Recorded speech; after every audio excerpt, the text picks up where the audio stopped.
ഈ വീഡിയോയിൽ നമ്മൾ നോക്കാൻ പോകുന്നത് രാഹുൽ കെ.പിയെ പറ്റിയും അതുപോലെ തന്നെ ബ്ലാസ്റ്റേഴ്സിന്റെ പരിശീലകനായ മൈക്കിൾ സ്റ്റാറെ പറഞ്ഞ കുറച്ച് കാര്യമാണ് നമ്മൾ ഈ വീഡിയോയിൽ നോക്കാൻ പോകുന്നത്. അതിനു മുമ്പായി നമ്മുടെ ചാനലിലെ വീഡിയോസ് കാണുന്ന 80% ആളുകളും ചാനൽ സബ്സ്ക്രൈബ് ചെയ്തിട്ടില്ല.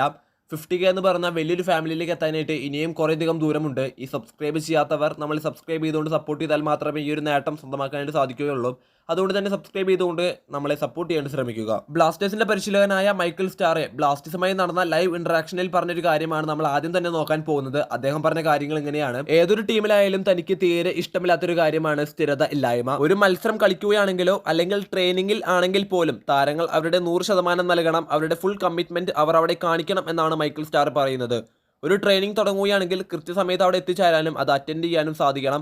അല്ലാതെ അലസനായി നടക്കുന്ന താരങ്ങളെ തനിക്ക് തീരെ ഇഷ്ടമല്ല എന്നും അവരെ ഇവിടെ വെച്ചു പൊറിപ്പിക്കില്ല എന്നുമാണ് അദ്ദേഹം വ്യക്തമാക്കിയത്. ബ്ലാസ്റ്റേഴ്സിന്റെ പുതിയ പരിശീലകനായ മൈക്കിൾ എന്ന് പറയുന്ന ഈ ഒരു വ്യക്തി വളരെയധികം സ്ട്രിക്റ്റ് ആണ് എന്ന കാര്യം നമുക്ക് ഓൾറെഡി അറിയാവുന്നതാണ്. എന്തായാലും ബാക്കിയുള്ള കാര്യങ്ങൾ കാത്തിരുന്ന് കാണാം. അടുത്തായി നമ്മുടെ മലയാളി താരമായ രാഹുൽ കെ.പിയുമായി ബന്ധപ്പെട്ട അപ്ഡേറ്റ് ആണ്. ഈ ഒരു വാർത്ത നിങ്ങളൊരു റൂമറായി മാത്രം കണ്ടാൽ മതി.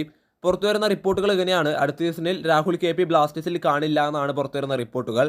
ബട്ട് ഒരു കാര്യം പറയാനായിട്ടുള്ളത്, രാഹുൽ കെ.പി കുറച്ച് ദിവസങ്ങൾക്ക് മുമ്പായിരുന്നു അദ്ദേഹത്തിന് ഇൻസ്റ്റാഗ്രാമിലൂടെ ഒരു കാര്യം വ്യക്തമാക്കിയിട്ടുണ്ടായിരുന്നത്. ഒരു ആരാധകന് നൽകിയ റിപ്ലൈ ആയിരുന്നു അത്. എല്ലാവരും കണ്ടു കാണും. താൻ കേരള ബ്ലാസ്റ്റേഴ്സ് വിടാൻ പോകുന്നില്ല എന്ന കാര്യം അദ്ദേഹം അങ്ങനെ പറഞ്ഞിട്ടുണ്ടായിരുന്നുവെങ്കിലും എന്തുകൊണ്ടാണ് റിപ്പോർട്ടുകൾ ഇങ്ങനെ വരുന്നതെന്ന് അറിയില്ല. ഇത് ഫേക്ക് ആണോ അല്ലയോ എന്ന് ചോദിച്ചു കഴിഞ്ഞാൽ ഐ ഡോണ്ട് നോ. എന്തായാലും റിപ്പോർട്ടുകളൊക്കെ ഇങ്ങനെ ഇപ്പോൾ പുറത്തു വന്നുകൊണ്ടിരിക്കുന്നുണ്ട്. കാത്തിരുന്ന് കാണാം. എന്തായാലും സീസൺ തുടങ്ങുമ്പോൾ കാര്യങ്ങൾക്കെല്ലാം ക്ലാരിറ്റി കിട്ടും. കൂടുതൽ ഫുട്ബോൾ വാർത്തകൾക്കായിട്ട് മറക്കാതെ ചാനൽ സബ്സ്ക്രൈബ് ചെയ്യുക. താങ്ക്